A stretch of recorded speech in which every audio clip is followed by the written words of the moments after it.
coffee. So the Bushcraft Belt there, I just made that myself. That's an old Blackhawk belt I had. I've had that since 2008. Good bit of kit. The only thing is it can rust in there quite a bit in the metalwork, because when I had it on it was in quite hot conditions and it, sweat was rusting it a bit. Apart from that, it's quite good. You can abseil off it. That lip there, in emergency you can abseil with it. It's quite strong to hold your weight. It's quite rusty in there. It's the only thing. But I've got my knife on there, Winchester knife. It was a gift from a good friend of mine, Bradley. Really, really nice knife. I'm really happy with it, and I'll start using it instead of my cold steel. I'll probably switch between the two. I do like the cold steel still, but this is just a nice touch. It's a nice looking knife. For splitting wood, it's absolutely brilliant. You will have seen me doing it with the mallet there that I made. Just go straight through it. Took quite a bit of work to home it in and sharpen it, but I've got it to a stage now where it is quite sharp. I'm quite happy with the sharpness of it. I think the Survival Edge is slightly more sharp. It's a different grind of a knife. I would say the Survival Edge would be slightly better for smaller jobs like carving and such, because it's just that little finer tuned sharpness. It's a thinner blade, whereas this is more thicker. It's a good splitting blade. It's just really sturdy bit of kit. I'm quite happy with it. So I've been using that quite a bit. The sheath's not too bad either. You can take it off the Bushcraft belt quite easy and put it in the normal belt. If you want to just cut it out with a knife. On its own. Sits in the Bushcraft belt alright. On my left hand side. I always draw my knife with my right hand from my left side. Carry 3 knives on me, pretty much on my Bushcraft belt. I've got the Winchester, the cold steel that I use. I've got this Leatherman here, so it's quite old, good bit of kit, Leatherman charge. Probably don't even make the same model anymore. It was quite bad, it was quite blunt for a while. Managed to sharpen it up to a good edge. Good for starting fires with the back of it for the thermal rod. You got the knife there, all locks as well. Got a small saw. Got diamond saw. You got file. And the locking mechanism just works there, so lock like that, and the locking mechanism's in there. Just push it down. For the tools, you've got a screwdriver which you can take out. You've got a Phillips head and a normal, and you just depress that button and that'll put them away. So all the tools lock. You've got your bottle opener, scissors. These are broke years ago. That's snapped off there, so I don't really use them. Glasses repair kit, which used to be quite good. It's broke. Could probably get a new one and put that through. That's good for cleaning weapons and stuff and these small jobs. Used to have a thin screwdriver, but it broke, it snapped in the cold once. So it's been through the wars, but still quite a good bit of kit. And I got a wee handmade pouch years ago. Quite hard to get now. I mean, I asked the shoemaker a few weeks ago, could he make me a pouch from a Swiss Army hunter, and he's like, you must buy them now. Right, you're putting yourself out to get some business here, mate. Can you just make me a nice handmade pouch? Just wasn't bothered. So some people can't be bothered with that sort of thing now, but that was really nice. I got that made in Exeter in a wee shoe shop. Bigger loop on it so it can fit numerous belts, because military belts can be quite long, so it just can go straight over that rather than taking belts apart, or like a webbing belt. I've had to get the button replaced once. So I've had that since 2006. It's just really, it looks quite good as well, you know, it's nice. Handmade stuff just so much better, old school stuff with old school materials so much better. And I've got my Swiss Army Hunter, which you keep in the wee pouch came in. I want to get a new pouch for it, you know, a handmade one, nice touch. But this is a fantastic knife. I carry it, you know, it's good to have at least two. I mean, three's overkill, but my reasoning behind it is I like the Leatherman for the pliers. It's more of a tool. I don't really use the knife on it as much. I use the tools on it more.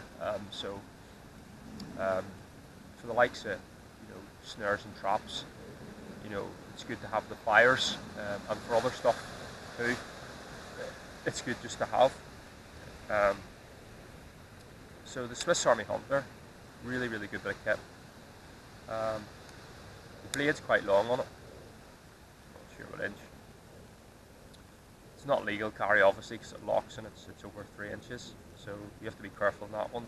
I would only use it for hunting and bushcraft.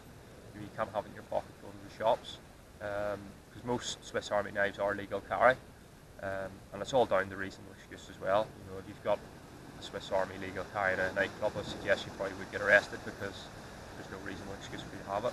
But it's a really good knife blade on it, and the reason behind having the two knives that I've procrastinated away from was, you know, you can use one for raw meat and doing your everyday bushcraft activities, like splitting wood and the like, and that there can be for cutting meat that's cooked or vegetables, you know, it stops cross-contamination, so you should always have two on you, and that's quite small, and, you know, it's a good size, it folds down quite well.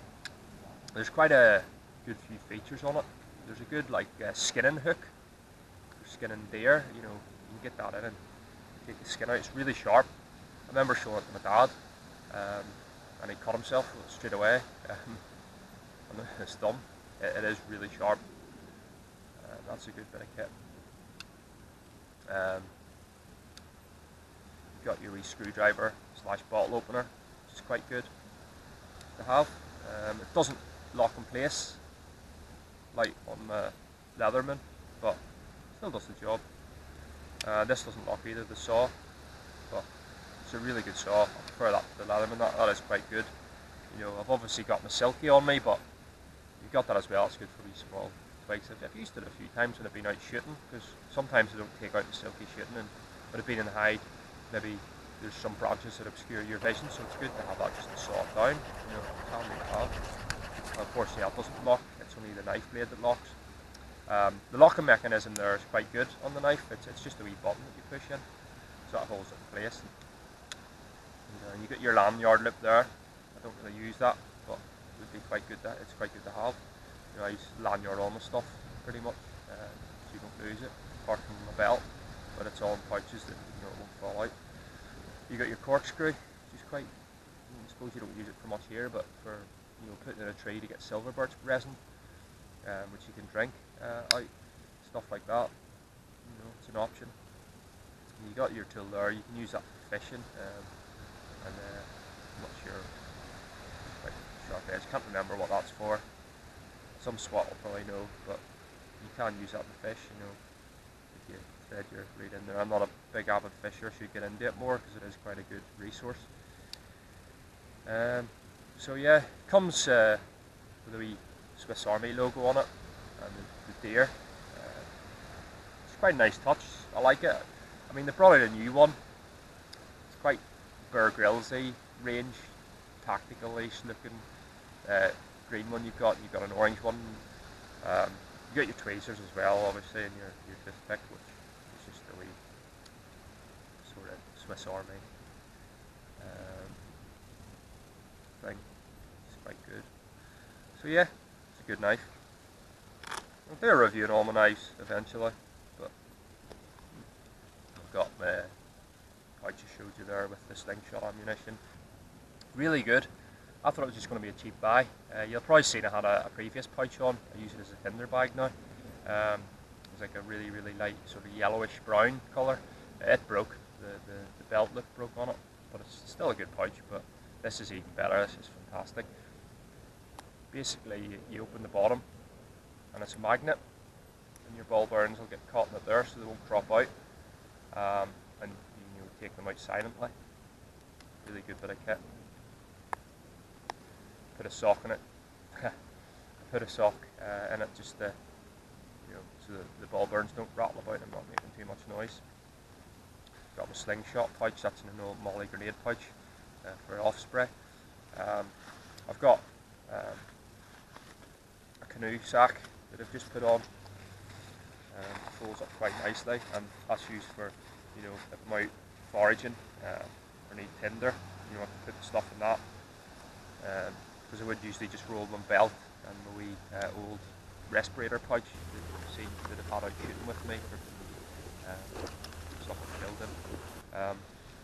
So I've got my Leatherman, I've got my Swiss Army Hunter, I've got a first aid kit. It's quite good. I got this in Decathlon. I filled it myself, obviously. A thermal blanket, various plasters and bandages. Just very basic, but it's enough to get you by. And thermal blanket's good as well, because if you're separated from your Bergen or your day sack or whatever you're living off, you'll have that on you, and you can use that as a shelter or keep yourself warm. The bolts drop a shelter. And then I've got this little pouch here. It's an old MTP smoke grenade pouch for the off spray. It just fits a various amount of things. Put that back actually now, my head torch. Just put it in my pocket while I was sleeping. Yeah, it's quite a good head torch. Press-all head torch. It's got a wee red filter there you can pull over. It is quite bright. Good bit of kit. You really do need a head torch. Like, it's got a few functions. First one is bright. Second one's a bit less bright, and then you've got the flashing option on it, and then obviously the red light's quite good, if you're reading maps or you're wanting to be tactical. So yeah, really recommend that. Got some string, some paracord. I've got some snares just in case. I've got my magnesium block for the fire striker. That's quite good. You shave the magnesium off and use that to start fires. I just got a wee Tic Tac case, and I put some AAA batteries. That's what it takes, 3 AAA batteries. So that's just good for stowing it. I've got them wrapped in cling film, so if they do get wet, because batteries can explode when they get wet, so I tend to wrap it up in that. I've got a few snares in there. Got a wee stone that I found when I was down in that ravine. It's good for sharpening the axe, sharpening the knife. It's good to have. Got a flint and steel. It's good to have, just in case. Works when it's wet. Just a last resort sort of option. Quite light to carry, so just keep that in there. Got some Puri tabs, water Puri tabs, just in case. It's always good to have some on you. This is a good bit of kit. It's a wee mini survival tin. Quite good. I like this rubber band, because what you can do with that is when you're collecting water, you can put a sweat rag or shemag or a bit of clothing over the top of the bottle, put that round to hold it in over the lip, over the top of the cloth, and when you're collecting water, it'll filter the water a bit more. So that's what I use that for, and it's good just to have this wee mini survival tin on me rather than carrying a big one. It's got some cotton wool in it, a paracord bracelet thing that everyone's buying now, but it's just more paracord to have. Got some snare wire there, tin foil. What else have we got? Some waterproof matches, another flint, another thermarod, water Puri tab. Packs down quite small. In an emergency, that's going to be quite good. And I've got some emergency tinder there I can use. The wee snare wire is quite good. That's why I've got the Leatherman, so you can clip it. I mean, my survival edge is quite good in the sense that you can put survival equipment in the handle, and it's the first sort of knife that's been good at it. But I mean, the old British Forces knife, survival knife, was pretty rubbish. It's just mass produced and crap. I mean, they were all right, but survival edge is just quite good. It's a nice quality knife. I'll do a review on it. at a later date. The nasty weather front coming in there, so I'm probably going to head back soon.